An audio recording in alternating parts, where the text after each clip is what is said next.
Welcome to everyone this evening, and thank you for joining us for this very topical and interesting theme on leading change in your workplace through the practice of dialogue. We are pleased to have this session hosted by Brad Rilatt, who is the chair of the IAF Australia chapter and a member of our ACMP East Coast Australia board. Brad brings with him deep experience in organizational design, leadership development, corporate change, professional facilitation, and implementing high-performance human systems within organizations, with an emphasis on achieving valued bottom-line results and measurably more viable and successful outcomes. This evening, I'm also pleased to introduce Michael Kirsch and Robert Lynn. Michael is an experienced CIO with many years of business transformation experience, implementing complex technology and digital transformation programs across Asia Pacific. Mike is also the Vice President of our ACMP ECA chapter. And Robert, who is a Chief Risk Officer and a quality and safety expert at organizational and board level. We are very fortunate to have Robert co-leading the risk management work stream in the chapter. Finally, I'd like to say a very big thank you to our sponsor, Strackle, and specifically to Roger Watson this evening for his assistance with hosting this event. Roger's organization, Strackle, has developed an enterprise OCM SaaS solution that is a game changer in understanding and driving stakeholder adoption and in improving the analytical work and productivity of change managers on programs of work. I acknowledge the traditional custodians of the lands on which we meet today, especially the Gadigal people of Sydney's Inner West area and all Aboriginal and Torres Strait Islander people. I extend my respect to elders past and present and to all future culture knowledge holders. In this regard, I would also like to extend my respect to the numerous and diverse cultures from across the world that make up our rich Australian society today. Welcome everybody to our gathering. Without any further ado, I'd like to pass you over to the very capable hands of our host this evening. Welcome, Brad. There we go. Thank you very much, Peter. That's deeply appreciated, and welcome everyone to our time together tonight. We are going to step into this incredibly interesting world of leadership and change, the real workplace challenges we face every day. And in the practice of dialogue, how can that possibly help us? So first and foremost, most of us need to appreciate, I guess, what dialogue is and how it's different from a lot of our other conventional ways of communicating and decision-making and problem-solving. Often we find these problematic. So I'm going to get right into our material and then we're going to get a chance to demonstrate this in a conversation between a few of us this evening. First and foremost, let's look at some of the benefits that hopefully you can take away whilst you're joining us here tonight. One of those is a better understanding of the intent and the motivations that drive our engagement in dialogue. For those of you who might not have practiced it or aren't very familiar with it, a better understanding of what the process of dialogue is and what it involves, a deeper appreciation of the key skills required to practice dialogue, and then, of course, experience a demonstration of that through a 20-minute conversation on a rather contemporary workplace issue that we've identified we'd like to explore this evening. And we'll have our good friends Mike and Rob and Pete and Brad having that conversation at this stage anyway. Okay, so moving on, there's some of the benefits. To get us started, I'd love to get your thoughts, love to get you involved. So please, fingers to keyboard. We'd love some thoughts to be shared in the chat. So you'll find the chat in the menu ribbon, in the menu bar. You can see that next to the participants and close to your video and audio controls. Here's a thought. What are some of the challenging aspects to successfully implementing real and sustainable change in your organization? What are you most challenged by? So just put your thoughts together. What are some of the things that you are challenged by when you're trying to introduce change in your organization? And here's an interesting question. Why do you find those? Let's get personal now. Why do you find those so challenging? So let's just take a couple of moments to get your thoughts into the chat around those questions.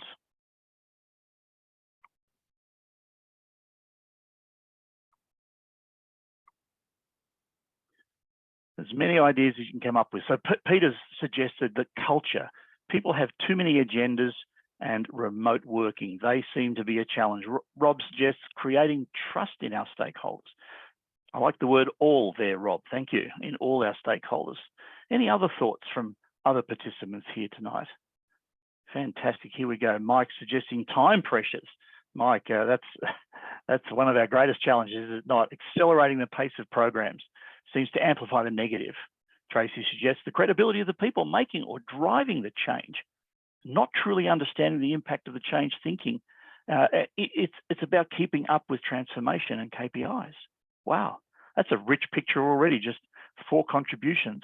Let's see if we can get a few more thoughts.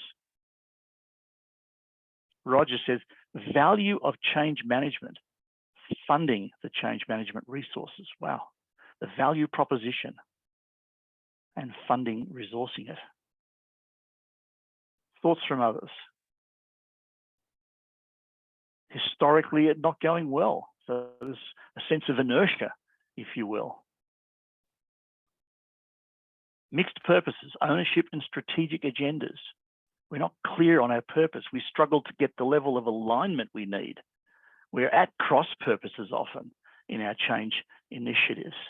Perhaps with good intent, the change initiative is executed and we quickly become at cross purposes. Thoughts from others?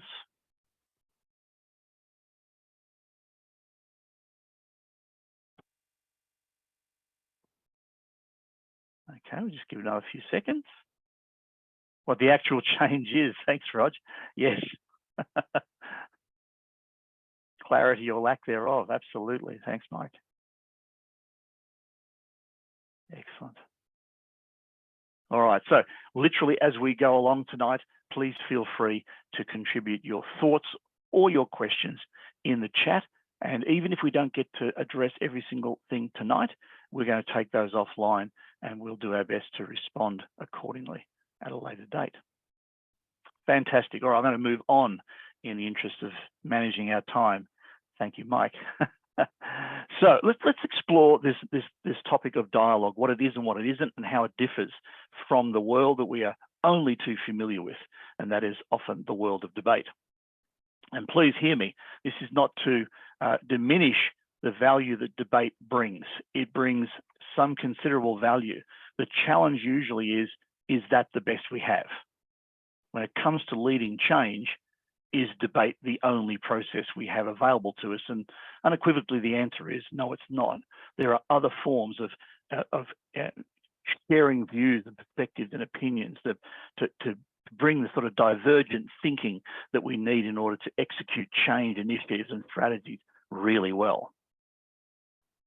Okay, so debate, you can read this on the screen. Debate is a closed-minded discussion where you feel your opinion is the only right way to execute a plan, to undertake a task, to engage with a stakeholder, and so forth and so on. There's one right way and it's your way. There's one right way and it's the way of your team, your group. And when others challenge that, that becomes a difficulty for you. So dialogue is very different. It's an open-minded discussion over a topic where everyone feels safe to share their opinions, concerns, and ideas, and is equally willing to listen to and consider other people's, so that we can fully understand both and potentially combine. You know, that divergent thinking, those many different perspectives can be brought together and they converge into a way forward with our changes that we can all invest ourselves in. We can all be energized about and aligned in pursuing. I like to call it the free and unencumbered flow of meaning between people. So the beauty of dialogue is that it applies equally well in our private lives as well as our professional lives. Whether it's change at home in our families or it's change of significance, often the digital disruption we're dealing with today, it's ever present in our workplaces. One of my mentors, certainly one of my favorites, is William Isaacs, who said that dialogue is a conversation with a center and no sides. There are no sides in this conversation. And the corollary might be that debate is a conversation with a center, and many often at war with one another sides. So there's a few things to consider about these differences. Now let's have a look at the motives, the intent behind these efforts, these processes to communicate and to engage with one another, to better understand or to pursue a goal, to solve a problem that's getting in the way of us pursuing an outcome or an impact. Let's have a look at these ever so briefly. We'd like to call these healthy, and let's call them less healthy rather than the unhealthy that says on screen. And there's a certain mindset that goes with these. When I'm self-concerned, when I'm self-defending, self-protecting, etc., when I'm focused and primarily concerned on me and my role, I tend to go inward. I tend to get self-concerned, self-focused. When I move outward, I tend to include other people. I'm alive to different perspectives. I'm alive to different ways of thinking about the change we're embarking on. So that's what we take other people into account. And that's what we want to do tonight in our little demonstration for you, is I want to make sure that when we have this conversation around this interesting topic, that the 3 or the 4 of us that are having this conversation are alive to and take into account the perspectives that others bring to the conversation. And when you look at this, you think, well, okay, an unhealthy or a less healthy motive is that I need to be right. I need to win, I need to punish and blame others, I need to look good, I need to save face. The last thing I want to do is be embarrassed publicly or professionally, and I want to really avoid having a conflict. Healthier motives, I want to really actually in this conversation understand and learn through engaging with others. We want together to find a sense of the truth, even if it's only 2% of the perspectives that we share with one another. And very importantly, I want to be able to strengthen our relationship so that together, out of a sense of alignment and clear mutual purpose, we produce results and have impact that is significantly greater and better than otherwise it might be. Okay, so some more differences between dialogue and debate. I'm going to go through these really swiftly. So if you look here on this left column, the dialogue, these are all very, very much associated with dialogue as a social process. And this is a really important last point. Dialogue may or may not reach a conclusion. We may or may not reach a decision. That doesn't mean we aren't making good progress towards that. One of the expressions that we have learned over lots of practice is that dialogue takes some time. Debate always will take longer and cost more, simply because of the rework that needs to be done when we do damage to our social system and to the people that we have connection with in our organisations. So this is another way of looking at it. When I get involved in debate, I have an intent or a heart at war with others. I'm there to do combat. I'm there to win the resources, the funding that's required for my team to execute our part of this major initiative. However, when I'm in a place of dialogue, my heart, my intent, my motives are peaceful. They're often exploratory in nature. They're often a desire to uplift others rather than just uplift myself. Very, very different way of being in these two well-established forms of social interaction, discourse, etc. A key principle for dialogue is this, and I want to really emphasize this significantly: suspending our judgment and engaging our curiosity. I like to say this: when I hear myself advocating strongly and justifying my position, then I'm not in dialogue. When I'm asking very few questions and I'm making lots of declarations, giving lots of direction, and I'm not saying they're right or wrong. There's not a value statement. This is simply to acknowledge they're very, very different. Very, very different. And if my intentions are to exercise my judgment and apply that to others, or my intentions are to engage with curiosity, genuine curiosity about others' perspectives, we get very different outcomes. I've mentioned a couple of these conditions here because these are important conditions for what we call psychological safety. These are important for dialogue. Generally speaking, one of the reasons we feel as though we're at war with one another in debate is simply this: we don't feel safe with one another. Okay?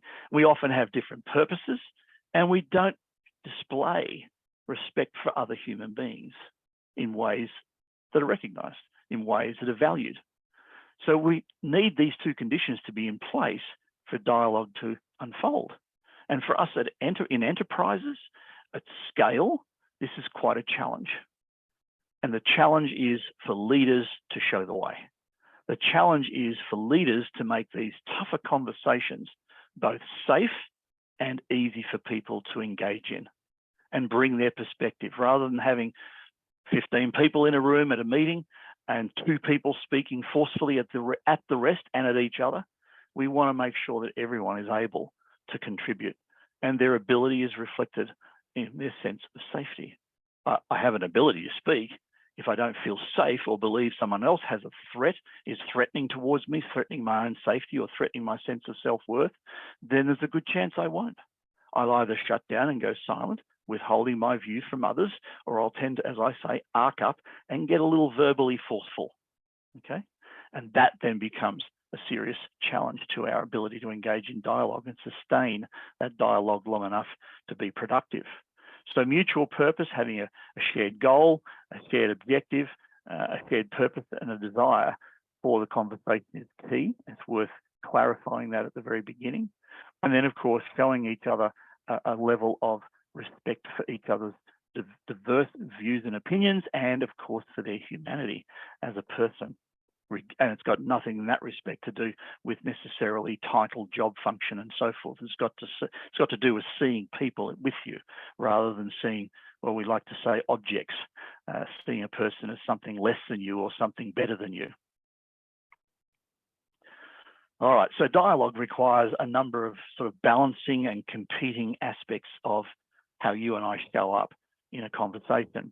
Now, I'm going to move through these relatively swiftly, but they warrant a lot more attention than we've got time for tonight, but this is to set the scene for you.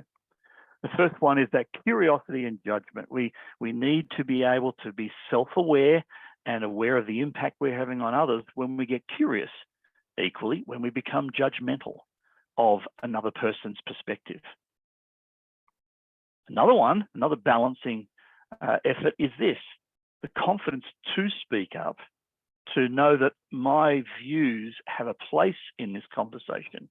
They're an important part of the meaning that I'm adding to our conversation, but also the humility to recognize that others have something to contribute to. The humility that mine's not the only meaning here in a substantial enterprise-wide change initiative, or simply a change in our daily work practices in our project team or our operational team, whatever enterprise you're in. The confidence and the humility, confidence to speak up and share, the humility to recognize I'm but one voice when it comes to complex change initiatives in our enterprise.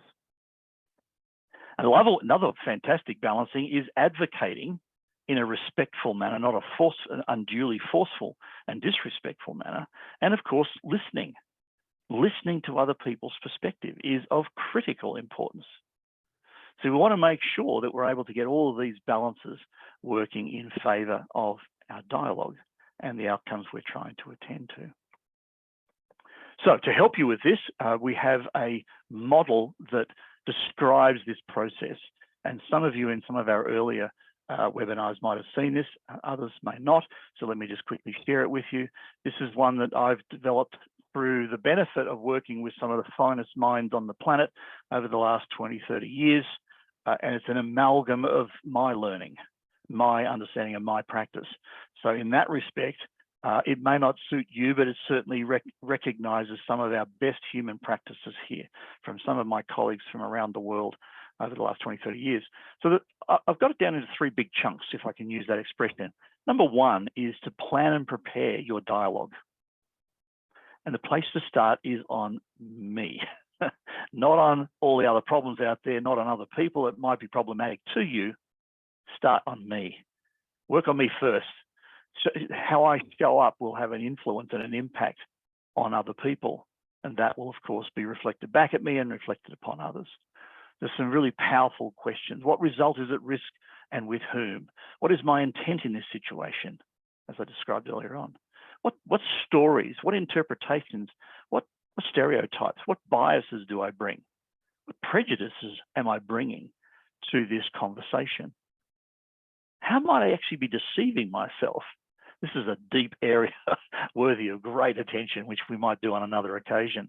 How am I deceiving myself about this change or about this organisation, the people I'm working with? How have I contributed to the problem that we're trying to solve? Ouch. The interesting element here in my planning and my preparation is I become generally open to the possibility that I've played a part in the way we are today. We're changing today to something new tomorrow in our organisation or enterprise, and I've played a part in getting us to where we are, both the positive and indeed the not so positive. Now, once you've prepared yourself, the next step is really important because it's about leadership, whether you are a senior executive or you happen to be a team leader at the front line of an organisation as you engage with customers, community, etc. And that is to lead by showing the way to have the conversation. Lead by sharing a little of your meaning in a very productive way, which we'll show you in a moment, and then inviting others to do the same, which largely then contributes to this zone of mutual understanding or mutual meaning. And the degree to which we feel safe will determine whether or not we're involved in these defensive and self-justifying behaviours that get in the way, going silent or getting verbally forceful. And once we've got a lot of meaning in the conversation, that zone between us, that green zone in the middle, it's rich, it's complete, it's comprehensive, it's accurate, it's meaningful. We have all the resource we need, then potentially we can make a decision and we can agree on who's going to do what. We can decide and we can act in pursuit of those decisions.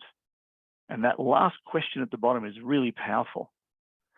How will I play a part? How will we each play a part in being helpful and accountable to others as we close the gap that we're struggling with, whether it's a goal, a future goal, a future change delivery, or it happens to be a disappointment or a disagreement that we're struggling with. So they're the three broad chunks. We're going to play with that a little bit in our demonstration very shortly. So dialogue starts with an invitation. And here are some of the core skills that we like to sort of practice here.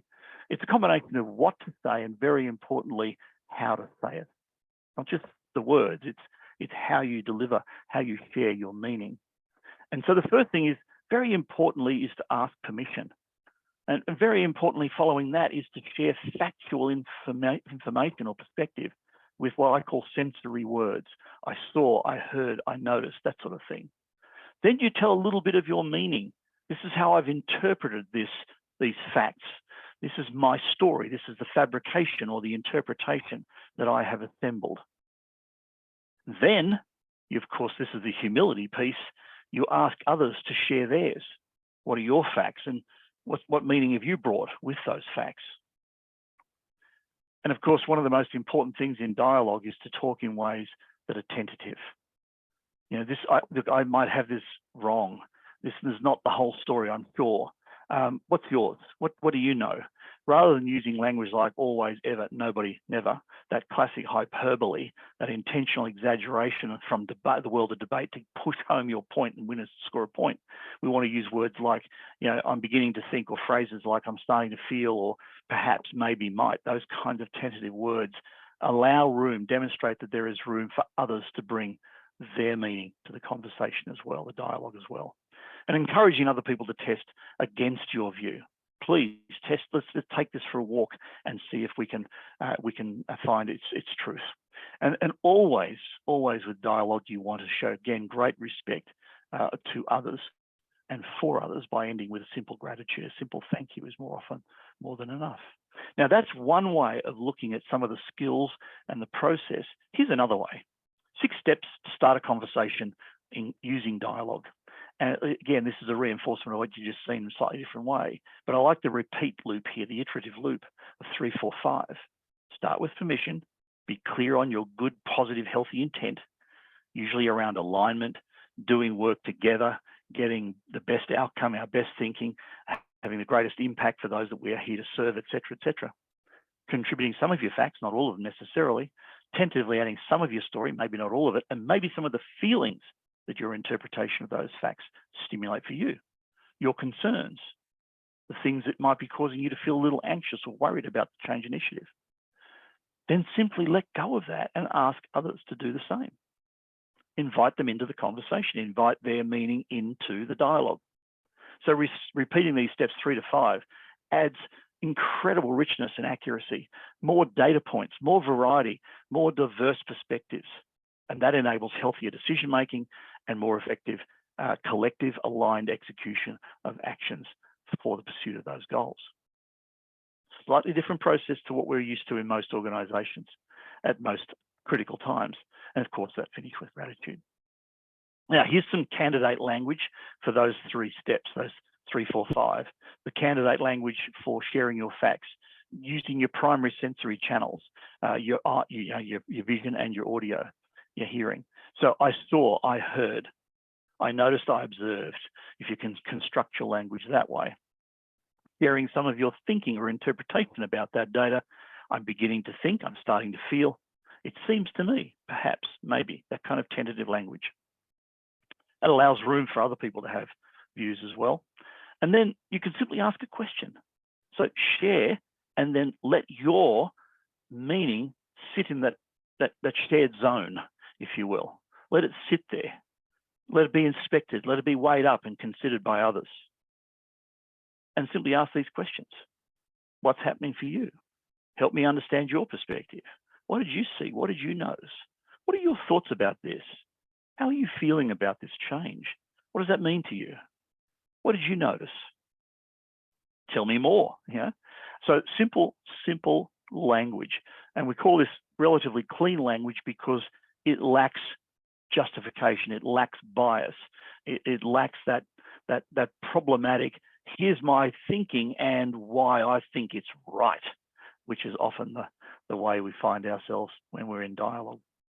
Okay, so again, 1, 2, 3. And in fact, I probably should have changed those to, what did I say, 3, 4, 5. Anyway, not to worry. So what we're going to do now is to talk about listening just ever so briefly, and we're about to get into our demonstration. So I'm just wording my colleagues, Mike and Rob and Pete, to get ready for this. So listening is a vital practice in dialogue. And I've learned that I'm not a particularly good listener after the last 30 years of practice. So you start to become very, very aware that my listening practice is something that we can always improve on. And so I'm going to recommend a couple of things here for us to consider. A couple of moments when we need to listen a lot more intently, more deeply even, to others. And that is when others are in what we call a defensive behavior called silence, where they're withholding their meaning. And there's evidence that's presenting to you. They're either going very quiet, they're saying to you fairly reluctantly or hesitantly, I'm not sure what to say, I'm feeling a little anxious here, or literally what they're saying is a mask for something else. It'll be fine. And clearly there's evidence suggesting it may not be fine. So when people are going silent. The other one is when people are being forceful with their views and their meaning. It's time to listen a little more intently and get behind the forceful language. Okay, perhaps their views are the opposite of yours. You will naturally start thinking about your views and why theirs are wrong and yours are right. So this is exactly the time when we need to focus more on listening rather than judging or arriving at conclusions. Now, 3 principles to guide our listening effort. Our listening is largely governed by our motive. Do I wish to be right, or do I wish to get curious and learn? For example, they're very different. It's typically also the other person watching me listen to them that builds relationship and my influence with them. Powerful for leaders of change, including parents who are trying to lead their children.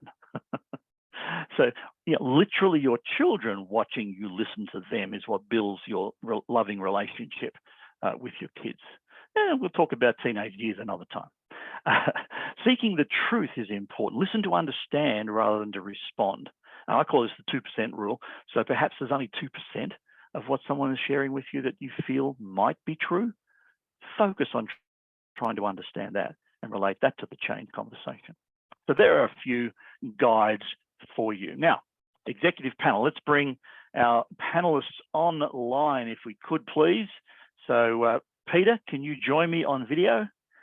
Likewise, Mike, and indeed Rob. There we go. Fine folk. Welcome to you all tonight. Did I hear somebody there? That's just me, Brad. It's Christina. We do actually have some great comments coming through the chat, and we even have a hands up. So I thought maybe you'd want to use those first. Let's do that. What we'll do is we'll leave our panelists on vision. Let's go to the chat. Unfortunately, I have a fairly small screen here where I am, so forgive me for that. Thank you. No, that's exactly why I needed you to do that. No, that's exactly why I needed you to. Yeah, well, I think we had a question from Kathleen Gitello. I hope I got that one correct. Catherine, tell us your question, please. Share with us. That's Kathleen. Hi, Kathleen. Hi. Sorry, that was just me flagging that the chat wasn't working earlier on. It's all good. Okay, no worries. Thanks, Kathleen. Fantastic. Thanks for coming and joining us, Kathleen. That's great. And I'm just quickly flicking across them. Gee, there are some fantastic comments and stuff in there, aren't there? All right. So what we're going to do is we're going to do this little demonstration, and we're only doing this for 20 minutes, and then we're going to have 10 minutes where we can have a chat. So if it's okay with you, Christina, and with everyone else, we're going to park all that wonderful material in chat. Please add to it. That would be wonderful if you could. Your own experiences, your own concerns, your own worries, your own joyful experiences of dialogue and perhaps even debate. I'm always interested in joy as it is expressed in our organisations and enterprises, particularly during times of change. They seem paradoxical, but they're not so much. All right, so let's get into. We'll come back to all the chat in just a little short while. So I've got thank you, Mike and Rob and Pete. We're going to have a quick conversation this afternoon about something that I know we've been talking about at ACMP East Coast chapter for a little while, a number of months now.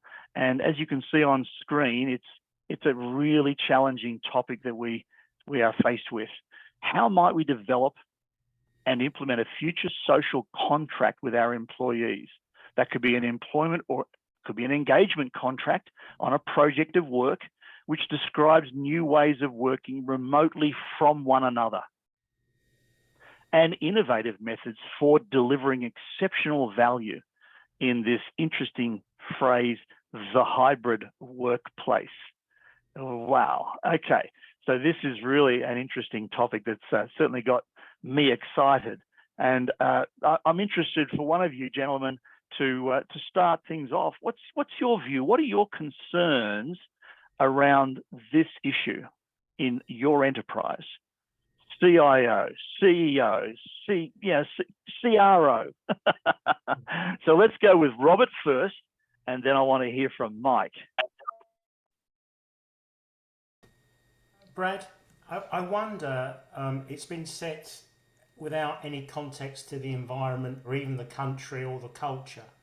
And I guess the question I would ask then, does this dialogue that we are having operate in all cultures and diversities, you know, and across all spectrums, from academia, where we know there are sometimes egos at stake, to, you know, friends around a table? So would you like to maybe flesh that out and give me some of your thoughts on that? Well, I'm happy to share my thoughts. I'm also curious about Pete's. Hey, Pete, what are your thoughts about that?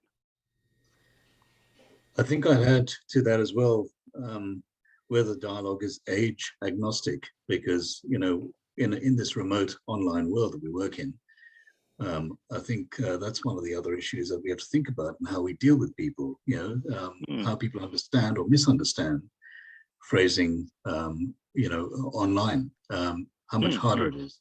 So I think that, just to answer your question, I think it's about having that, as you said, that respect, and having people speak openly and develop to sort of a trusting culture with your work folk, to really understand what their drivers are. They need to understand as well what the organization needs. There has to be a balance in there. Often the conversation is one-sided on how do people take advantage of this new reality and the new technology. But there is an organization that's paying you to have that debate in the first place. So I always talk about that balance. And that's the social contract that we've got to work out. And to have that discussion without a derogatory attribution or attacks and defensiveness, and, you know, which has no role in dialogue. I understand that. And people are not making pre-assumptions about the motives or characters of others. You know, questions become sincere, and are driven more by curiosity than by agenda, which is the comment I made earlier on. There's a lot of agendas out there, and how do you, as change people, you know, we have to understand, see that, read a table, and then understand how to deal with it. So it's not an easy answer. No, great perspectives from Rob. Great perspective from you, Pete. Thank you so much. Mike, I would love to hear your perspective. Certainly. Look, I really think at the moment we've had a fantastic turn around from the COVID era, where we've seen that, you know, forced remote working was a necessity through isolation needs. I think that companies, institutions, enterprises are far more open to this, and I think that the conversation here around the dynamics of remote working is really a much more on the floor conversation right now.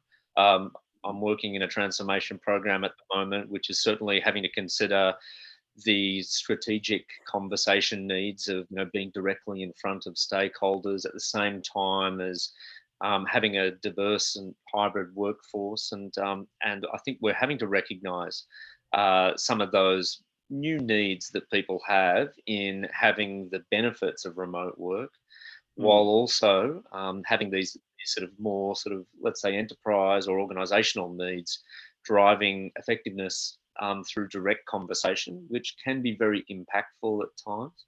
Bringing that level of impact to remote working and digital sharing, thought leadership or planning activities, that is a challenge, and I think we need to look at ways to make both equally as impactful and respectful. So it's a very interesting time to be contributing to that conversation from a leadership perspective.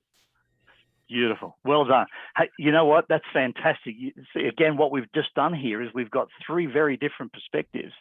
And the last thing I want to do is dampen any one of them. I want to take the benefit from each and every one of your viewpoints and bring them together in a sort of synergistic way, if you want to call it that.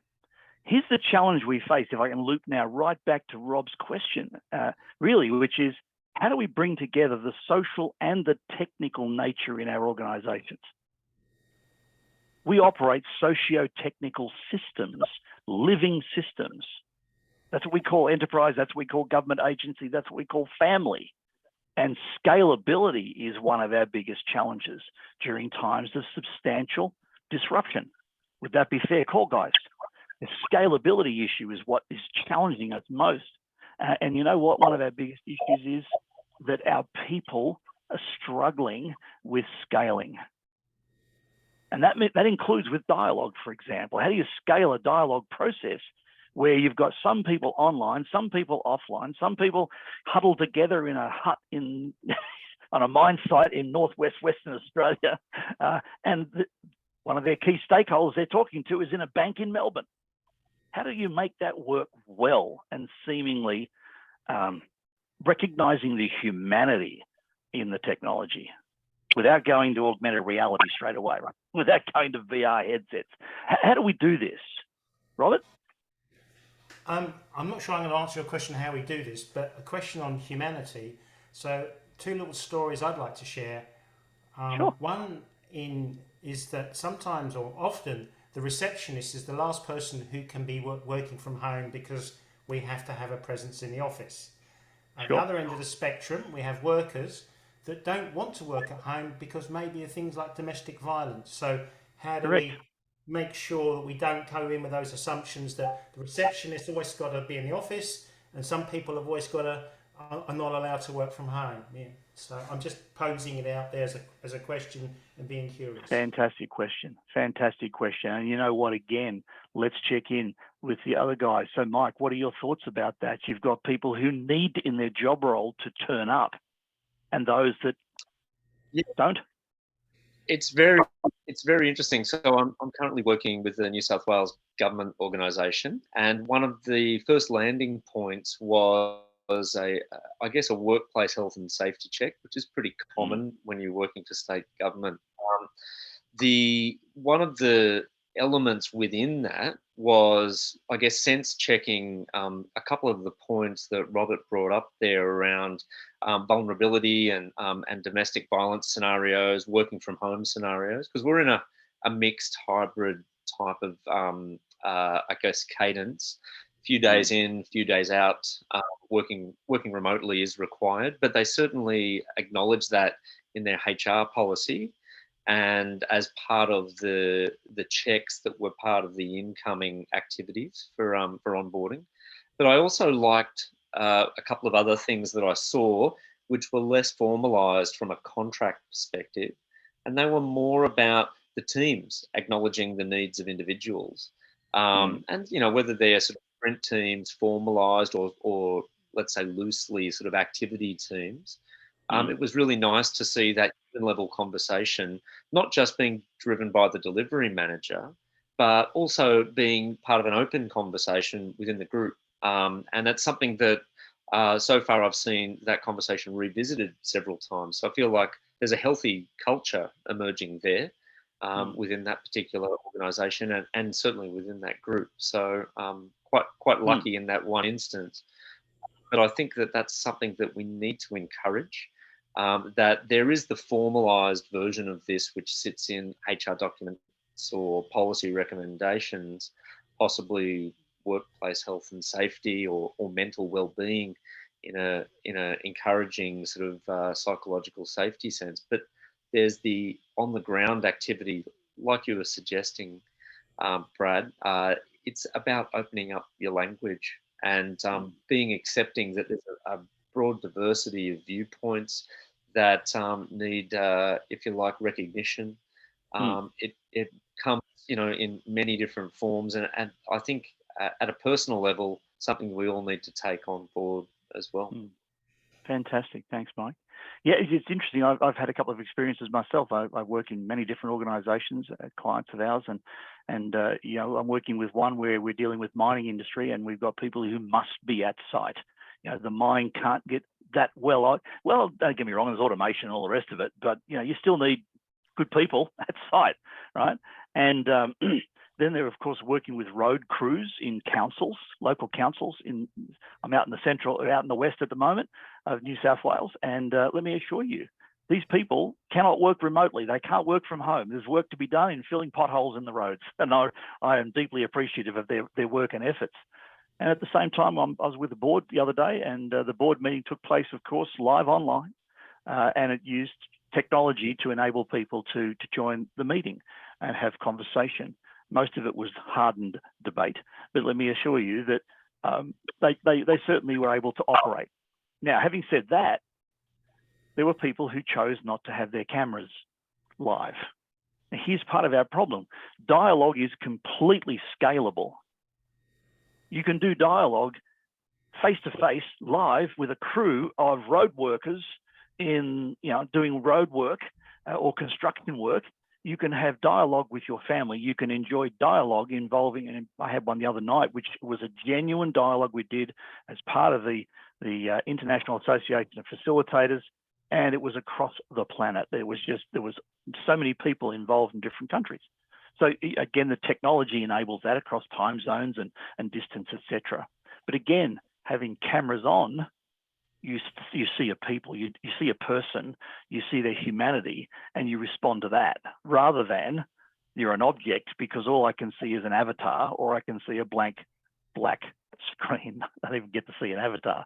I might see a name, or I might see your kid's name, the kid's school assignment they did using, And so it's really important to humanize and have that human experience, that human connection as we engage in dialogue. So let's get back to our topic of how do we go about developing this kind of a contract? What are your thoughts, Rob? Any other thoughts around some of the risks? I know we've been talking about those. Well, how we would measure success of this, because I think one of the first things you said, Brad, was there's no conclusion or no necessarily finality to this. So how do we know if we're doing well as we go along, I guess? So from without sort of being a downer and saying, what's the risk of failure, but how do we measure the success, if you like, especially if we don't get that contract, but we get all the views out there, if you like? Yeah, perspective. yeah, that's fantastic. What are your thoughts, Mike? Look, I'm going through a fantastic example of it at the moment. Strategic activity moving into an agile sprint mechanism. Yep. And with strategic activity, it can be long wielding and can sort of, meander on for quite a while, for many months in many instances. But there's a need to see some more timely, if you like, measured activity. And one of the agile activities at the end of a sprint, of course, is to review the effectiveness of the sprint, the effectiveness of the communications, and to look at the way that you're measuring the story points that you're trying to deliver. It's very interesting in a strategic sense when that is on the table, because strategy requires dialogue and conversation to have a shared perspective, to make sure that there's enough people contributing to the conversation. You don't often get to see Agile doing that. You get to see Agile delivering a lot of hardcore technology, and making sure that the, if you like, the developers are keeping things in cadence with your business analysts and alike. But it's been very interesting to watch it evolve from a sense of loosening up to allow for more dialogue and adjust expectations. I think that there's some strong practices within the Agile Manifesto there, but there are also practices that can be practiced just as well within a sense that you've got a little bit of a gate, if you like, or a sprint in mind for a certain amount of activity, and looking at the effectiveness of how you're communicating, how you're sharing ideas is quite important. I don't like to, so I've worked very much in advocacy for the human-centered perspective in technology, but I always try to make sure that I'm reaching out to change, that I'm reaching out to technology, and I think that there's something in that to recognise that you're only part of the dialogue altogether. Like you were saying, 2%. I think that's a very wise way to look at it, because it does promote that breadth of input into the outcomes. Fantastic, Mike. Yeah, look, I 100% support those thoughts. You know what? It just reminded me the other day we were working with 103 people on Microsoft Teams from one of our banking clients, and we in 4 hours. Again, Agile was the broad methodology. And the dialogue that was taking place across 103 people on Teams was quite remarkable, because that was what enabled huge levels of productivity. And the one thing that they were able to do, which you often don't see happen in agile workplaces, is the retrospective. It was a key part of their work together, and they did literally stop and talk about how we're working together, not what we're producing together.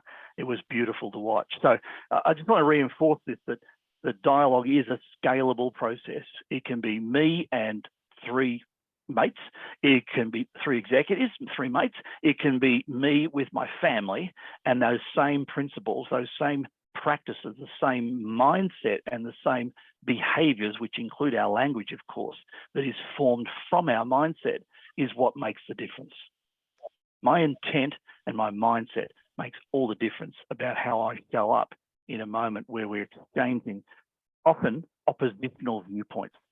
We're opposed to one another. And then we start that whole heart at war, not that heart at peace. And once we're in a heart at war, it's really, really hard to step back across the line to that other way of being, if I could say that. Hey, we are just about out of time. In fact, I just see we've clicked over to 6:21, but I'm going to take that last comment on that last thing from Rob. What did you have there, Rob? Raised a hand. I was just going to say that there is, I guess, the flip side in a dialogue, that because we're all being so honest and authentic, you can actually maybe see there are actual people that you don't actually want to work with. So I'm saying there might be some negative aspects to that dialogue, in the sense that, I've now found the truth out about this person and I don't actually want to work with them anymore. So I'm just giving... that could be true, I should say. Well, here's an alternative perspective. That person that I now know to be quite problematic for me, maybe I could invest myself in helping them be successful, and maybe they may reciprocate, and maybe they're not that bad after all. And this is half the challenge. Hey, Pete, yes, go ahead. Oh, Brad, I was just going to make some insights. It's a very interesting conversation that's gone on, but I, like you in the resources sector, totally understand how on earth would a mining company let people work remotely if they're doing a shutdown, practicing a shutdown. Exactly. But there again, we're an air traffic control, can you imagine? But on the other side, you've got, finance, technology, etc. These sort of areas can work remotely. So I think it drives even within the same company and industry sector to the type of job you do. What I was going to say is that there are so many good protocols that should be introduced, meeting protocols, technology protocols, to lean into and be able to leverage, online meetings, etc. That should be sort of rules as a checklist, if you like, that should be imposed or introduced, shall we say, through the process of dialogue to get people to work more effectively online and to develop that social contract. And McKinsey's, for example, in several years ago, have a superb measurement system for running a meeting and a whole structure behind that.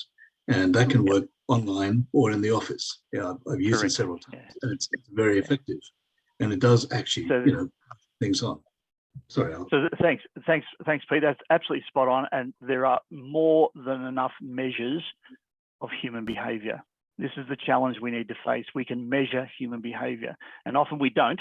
But what we often don't do is associate with cost and time, with money and time, the choices that you and I make in our behaviour as we come together to make decisions to execute our plans to improve our business or our enterprise or deliver impact for those that we are here to serve. So the quick summary, and then we're about to hand back to our friends in a debrief chat and any questions you might have. But quick summary, dialogue can be used in any context. It doesn't matter what country you come from. We've used dialogue is applied across our planet. Now, there's a whole bunch of other elements associated with that, some of which we've touched on in a few of those earlier slides. But the biggest challenge for most is how I show up. Do I have an intention? Am I motivated? And what's the mindset that I'm carrying into the conversation? That is the biggest determinant and governor of whether or not we actually get into dialogue through that mutual purpose and stay in dialogue through that mutual respect condition. Gentlemen, I'd love to thank you for your time and your playfulness this evening. One of the other things I like to say in dialogue is let's play. And it brings usually a smile to your face at some level, and a bit of a skip in the heart. It's nice to be able to interact with three intelligent, wonderful, experienced human beings. So thank you for your time tonight. Folks, we're going to move on now to our little bit of debrief, a little bit of time associated with you having a look and using, again, the chat. The chat's going to be the best way to do this, I think. And that is, how have you experienced this very, very quick example or demonstration of, one, the principles and some of the key practices, but also how we had that conversation? Please use the chat. There are some questions on screen for you, and we'd love you to leave your questions with us. I want to try and answer one or two questions. So Christina, maybe you might pull one or two out for us. But certainly, it's really important for us to get back to you. So we're going to see if we can take all the questions from chat, some of the thoughts and ideas that we've discussed this evening, and we'll put out some document for you in the next little while that will also add to being able to watch the video, look at the slide deck, and of course, consider how this might impact you and your practices as you lead change in your organisation. Jemima, get that. Humility is key. And you know what? It's also one of those fundamental aspects of our humanity, whether we are leading change as a chief technology officer in a big enterprise, or we're just mum and dad at home. Humility is key to relationship building. My meaning is important, and it has a place in our relationship, and so does yours. And, the other person has meaning to bring as well, and asking questions is the best way for that to be revealed if it's not happening. Other thoughts from people? Christina, were there any questions that you saw that are worthy of a couple of minutes? Hi, Brad. I'm just checking the chat now, but since we Sure. had some issues at the start with the chat function, I thought perhaps we could put the question back to people. What are some of the challenges that we started with? Please. Especially now after we've heard from you. Yeah, sounds great. And I like Louise, whilst people are thinking of those and popping them into chat. Hey, Louise, that's a fantastic comment there. Learn that preparation, self-assessment about my intent is key before entering into the conversation or the dialogue. Now, if you can get that mindful curiosity, and my intention is to help others, is to see their humanity and their struggle as we bring change to our organisation, to recognise some of me in how they're struggling. That is a powerful step for dialogue. Self-awareness, awareness of my impact on others, my own emotional reasoning, the whole emotional intelligence space of also my own self-regulation and self-management. All of this has a part to play in being effective in dialogue. Yes, that mindful curiosity. It is motivating. It really is. It's freeing. And if I could leave a couple of comments, because we're getting very close to the end of our time, the heart at war and heart at peace element is just so powerful. Now, when we talk about heart, from a social and behavioural sciences perspective, we're talking about intention and motives. Your heart is a reflection of your intention and motives. So do you have a heart to do war with other people? Do you have a heart to live, to recognise, be alive to the struggles of others, to the ideas of others, to embrace them and add them to your own, to add, to include, not exclude? Hey, come on, don't even start me on inclusion, okay? We need inclusive thinking, but often its place of birth is divergent thinking. Question to Brad, thanks, Lou. How would you open dialogue when you know you're entering into a sensitive and delicate conversation with someone? Wow, I love it. Okay, let me do two things. The first thing is to say, first and foremost, may I talk with you on something that has me concerned? Not, you're my problem, Brad. It's that ask permission, but it's recognizing that I'm the one that currently is seeing the problem. And maybe you have part of the solution to the problem, because I also know that I'm part of the solution to the problem. And in asking your permission to have the conversation, that's my first respectful step in potentially you being a part of the solution as well as me. So asking permission, but also, once you start sharing this, remember the second step is to share your good and positive intent. What I want for us, what I want for you is what's best for you and what's best for us as we work together, as we live together in our family. I want that for us. I suspect you do too. Got the idea? And as you say your good intent, then you can start by sharing a few facts, not telling stories, not sharing your judgments and your conclusions too quickly, certainly not your biased attributions about that other person. You think you know their intentions? Well, maybe through some experience, you might know some of it, but you probably don't know all of it. So again, you step into this carefully and thoughtfully and considerately and, caringly. And you may actually use the words, look, this is going to be a bit sensitive and possibly delicate. And I'm going to do my best, but I will probably struggle with this too. And yet I still feel we probably need this conversation. Would that be okay with you? Is now a good time for you? So there's a few thoughts anyway. I like that. Thanks, Mike. Mindfulness around relationships and the ideas, gauging on the viewpoints of others is a revelation, Brad. Thanks, Mike. Human beings like connectivity. COVID has shown that how we adopt the hybrid and remain truly connected is going to be very important to us all. Folks, it is now 6:31. It is time for me to stop talking, literally, and hand back to you, Peter. Thanks, Brad. That's very, very interesting. I want to thank you, Mike and Rob, for a very insightful and pragmatic session, from which I'm sure we can all take away several ideas and courses of action that we can use back in the workplace. If you have any further questions, as Brad said, please send them in via our ACMP ECA email contact address on our website or in this chat. And we'll publish responses to this on our spotlight page of our website, which is where we have a lot of fresh material on an ongoing basis. So it's been a pleasure to be working with you all on this chapter, and we look forward to making the recording of this event available on our chapter website and LinkedIn pages. Thank you all, everyone who's attended, for participating and leading this discussion on this interesting topic.